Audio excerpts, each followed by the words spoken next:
We were looking at what I call Old Boys Association. I'll start with the song. I'm pressing on the upward way, new heights I'm gaining every day.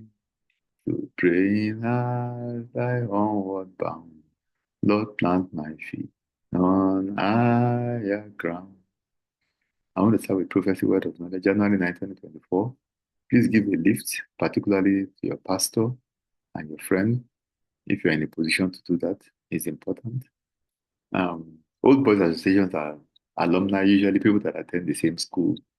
Then later on in life, they come together, help each other socially, financially, in business, and all of that.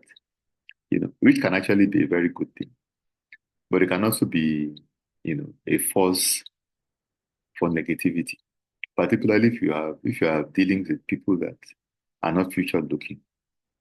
And we have something very similar to this in Scripture, Galatians chapter 2, verse 18. For if I build against those things which I destroyed, I make myself a transgressor. Two examples come to mind. Peter had a clear vision in Acts about being able to reach out to those that were Gentiles.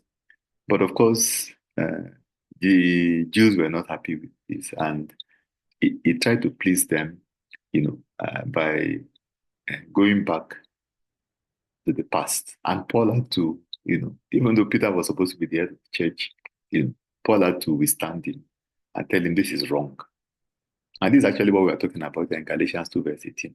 I recall also the charismatic renewal movement when they started, people that had left the Roman Catholic Church, and then the church wanted to start to have an influence on them. The good thing is that a lot of them have, branched out and they've set up their own ministry. Because the important thing in all of this is to move forward.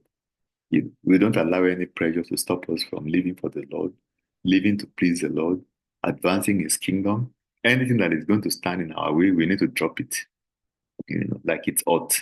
Because the only thing that matters is eternity.